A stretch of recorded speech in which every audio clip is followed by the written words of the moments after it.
Imagine, for a fleeting moment, the raw agony of watching everything you hold dear slip through your fingers. The vibrancy of youth fading, cherished relationships shifting, fortunes rising and falling, even the beliefs once considered unshakable. How often do you find yourself wrestling against life's relentless current, desperately clinging to what, by its very nature, refuses to remain? This silent struggle against change is the unacknowledged root of much human suffering. What if there was an ancient key to unlock this mental prison?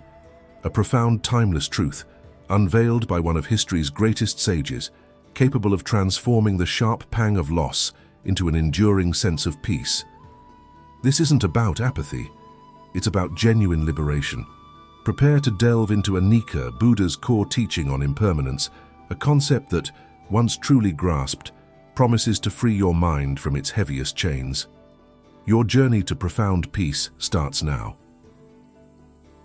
We've all faced moments when the ground beneath our feet felt suddenly unstable. The heartbreak of a relationship's end, the sudden shock of job loss, the inevitable aging of loved ones, or simply the frustration when well-laid plans unravel. This resistance to change feels universal, almost a hardwired instinct.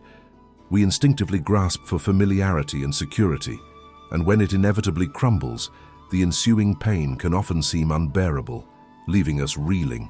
Yet there exists an ancient story, as rich as time itself, which offers a profoundly different perspective on this universal reality. It's a parable that begins with a mother's most profound grief and culminates in one of the most powerful revelations about the very fabric of existence.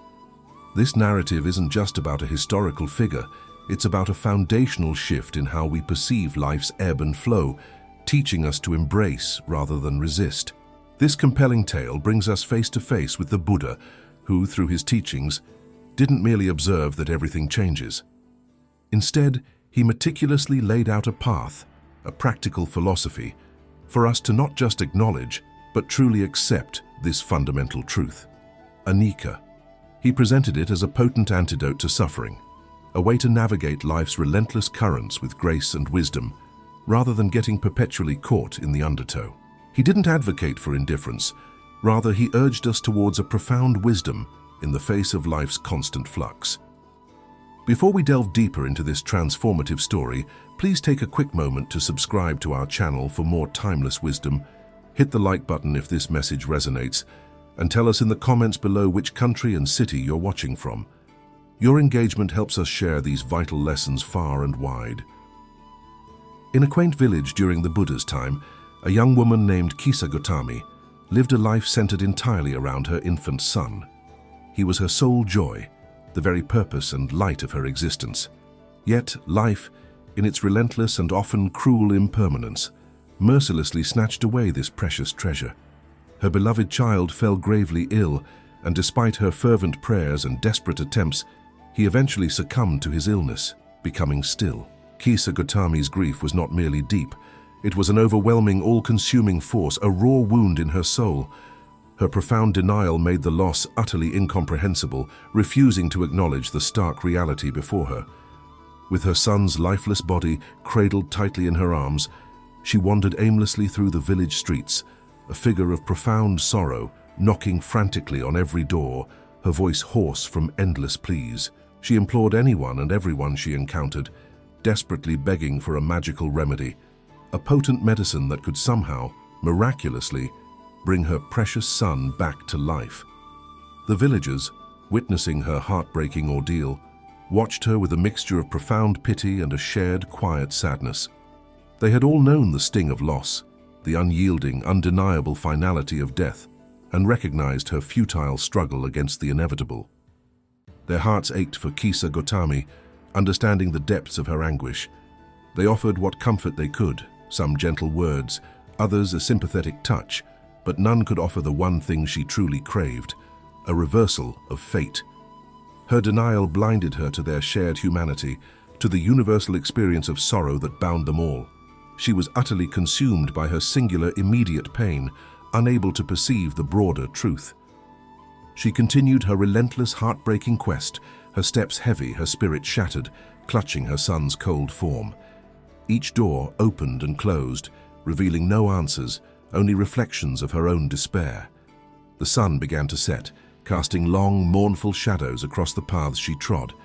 Yet her desperate hope, fueled by denial, refused to wane, urging her onward in her seemingly endless and agonizing search for a miracle. The village murmured with whispers of her sorrow, a testament to the depth of her maternal love and the cruelty of her fate.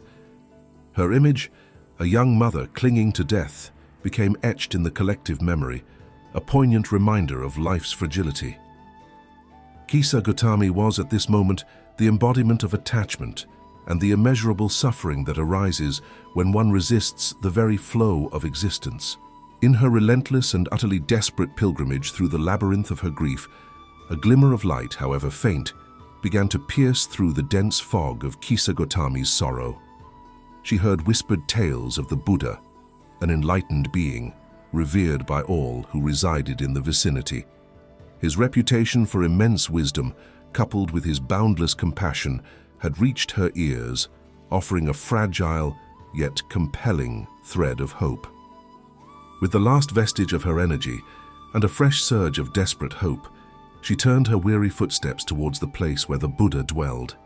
Her heart pounded with a renewed fragile optimism. She imagined him possessing a secret, a profound knowledge, or perhaps a divine intervention that could undo the irreversible. Her focus remained solely on reversing the tragedy, not on understanding it.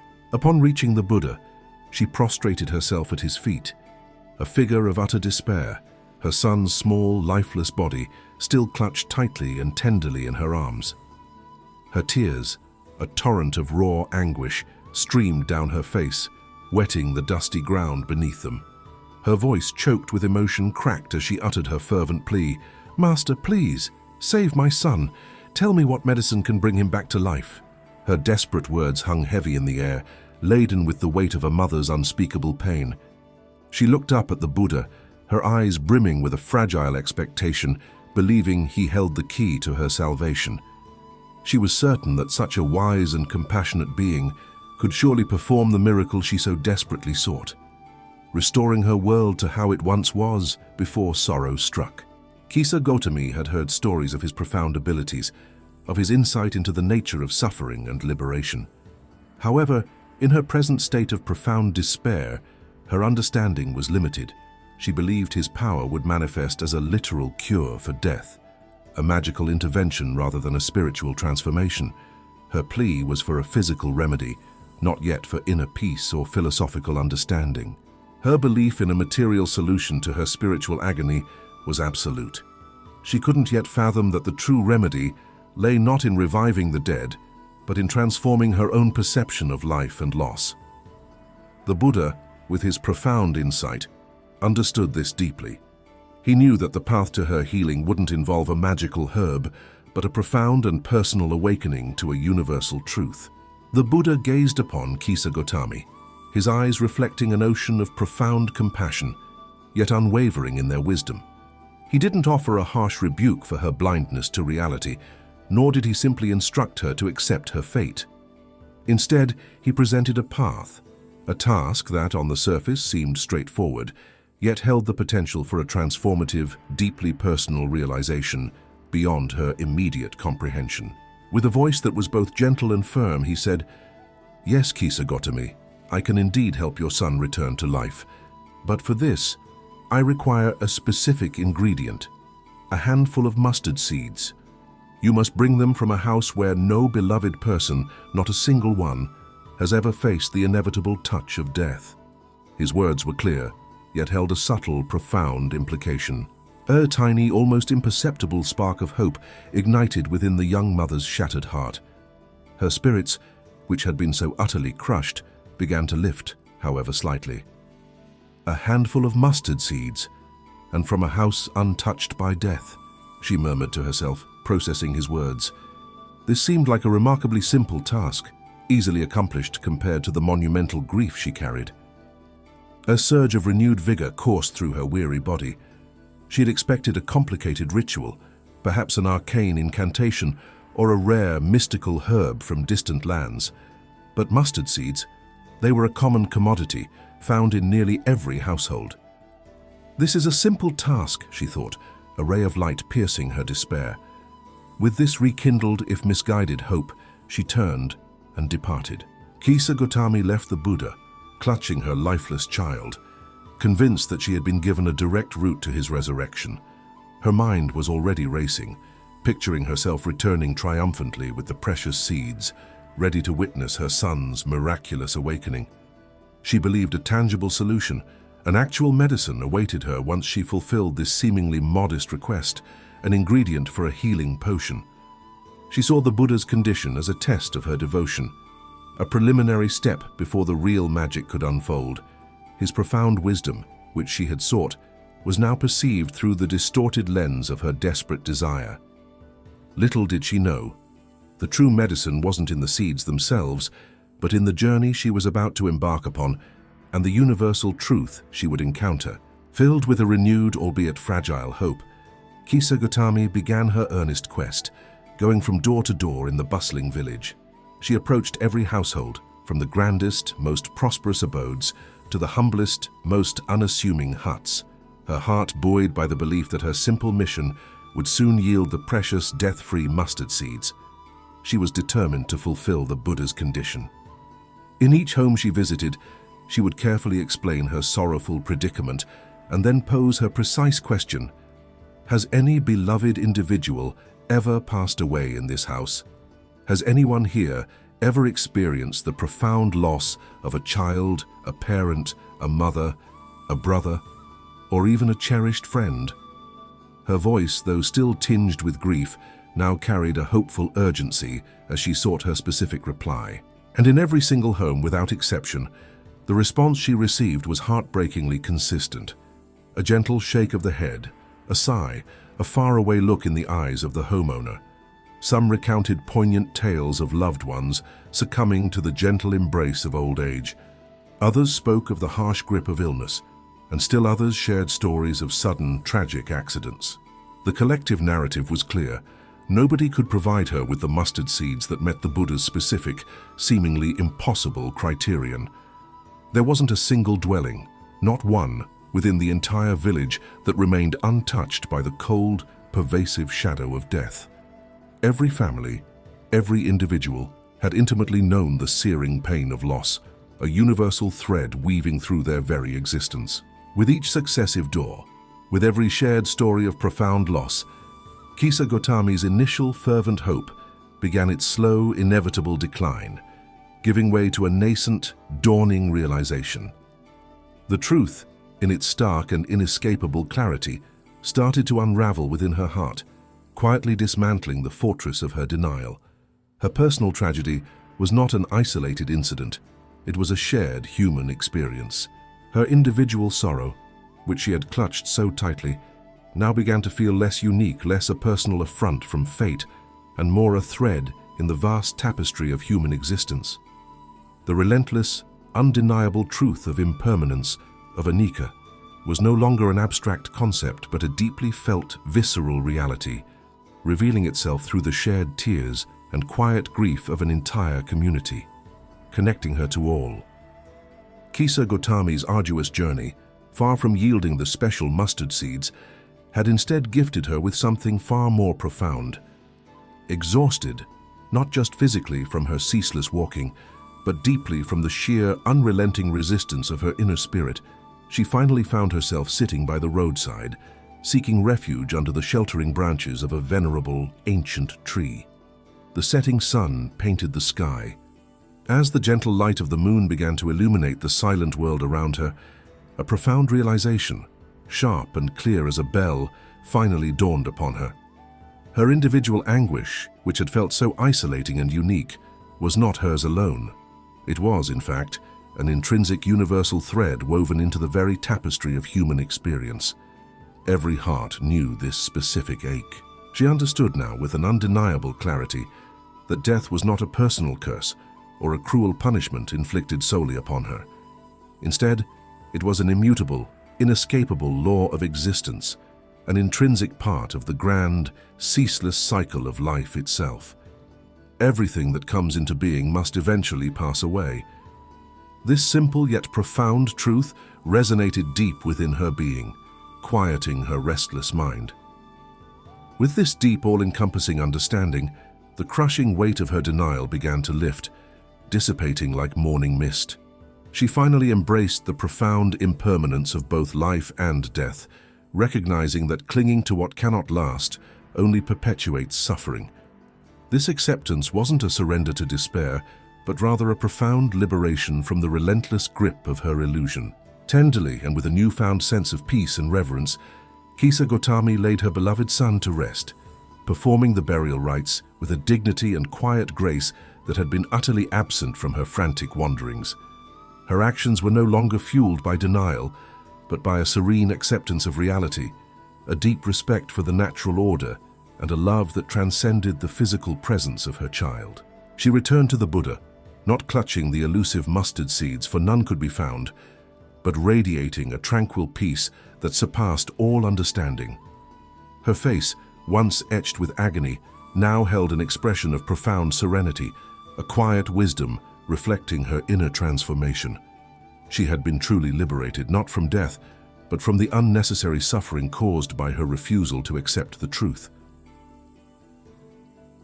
The poignant narrative of Kisa Gotami serves as a profound mirror, reflecting our own inherent, often unconscious resistance to the undeniable truth of impermanence. Her initial struggle vividly illustrates how our ignorance of Anicca, the universal and inescapable reality that everything arises, endures for a period, and then ultimately dissolves, traps us in a perpetual cycle of unnecessary suffering and deep anguish. We human beings, by our very nature, tend to cling with fierce tenacity to our youth, our hard-earned possessions, our cherished relationships, our firmly held opinions, and even the very core of our identity, as if these things were eternal and unchanging. This deeply ingrained habit, however, sets us up for inevitable disappointment and sorrow when, as they inevitably must, these things change, transform, or simply vanish from our lives. And when they do, when the inevitable shift occurs or the beloved departs, the pain of loss isn't merely a natural response. It is dramatically amplified, made infinitely sharper and more unbearable by our profound aversion to this fundamental reality. Our internal battle against what is, rather than acceptance, becomes the primary source of our prolonged distress, an endless struggle against the very flow of existence. Buddha, with his unparalleled wisdom, never asked us to suppress our capacity for love or to devalue what we hold dear. On the contrary, his teaching was far more nuanced and profound, to love and cherish with the conscious awareness that everything is fundamentally transient. This isn't a call to indifference, it's an invitation to a deeper, more mindful engagement with life's precious, fleeting moments. This transformative consciousness doesn't diminish the richness of our joy. Quite the opposite, it actually deepens it significantly. By understanding the ephemeral nature of all things, we are empowered to truly appreciate each passing moment, to fully cherish every individual connection, and to savor every fleeting experience in its most vibrant, full, and paradoxically, its impermanent glory. It transforms our perspective entirely. Instead of perpetually fighting against life's relentless current, constantly struggling upstream, the profound understanding of impermanence teaches us a far more graceful and effective way to swim harmoniously with the current. It's about letting go of the illusion of control, embracing the rhythm of change, and finding a serene peace in the constant flow rather than being dragged under by our resistance. In our daily practical lives, applying this ancient wisdom translates into several powerful shifts. It means learning to liberate ourselves from an excessive and often crippling attachment to specific outcomes, understanding deeply that both resounding success and temporary setbacks are merely transient phases, part of a much larger, unfolding journey. This perspective fosters resilience and inner stability, transforming how we face life's challenges. It also empowers us to discover a profound peace amidst life's inevitable changes, recognizing with clarity that every ending, no matter how difficult, inherently holds the seeds of a new beginning, a fresh opportunity for growth and evolution. Furthermore, it helps us significantly reduce the gnawing anxiety about an uncertain future and the lingering regrets from a past that is no more, anchoring us firmly in the potent reality of the present moment. Moreover, Embracing impermanence cultivates an open, adaptable spirit, allowing us to welcome and celebrate both personal growth and the beautiful evolution we witness in others. It's an understanding that empowers us to participate consciously in the ceaseless dance of life, rather than being mere spectators or reluctant participants caught in its powerful, undeniable current. We become active, mindful co-creators. Impermanence is therefore not a curse or a cosmic injustice, but the very essence, the vital heartbeat of life itself, the dynamic, driving force behind all renewal and transformation. It represents the universe's constant, vibrant dance of creation and dissolution. And once we genuinely comprehend this, we evolve from being passive victims of circumstance to becoming conscious, engaged participants in life's magnificent unfolding. Accepting impermanence is the ultimate act of liberation, freeing ourselves from the pervasive illusion of absolute control that so often binds us. It is the courageous act of opening our hands, releasing our tight grip, allowing the old to gracefully pass so that the new and vibrant can beautifully arrive. It is about discovering an unshakable, tranquil peace nestled securely within the very heart of a world defined by its ceaseless motion. This is the profound wisdom that fundamentally transforms the sharp sting of pain into deep, empathetic understanding. It is the timeless insight that unfailingly guides us towards an unparalleled freedom, a liberation so profound that neither the sorrow of loss nor the turbulence of change can ever truly touch or diminish its enduring power within our hearts.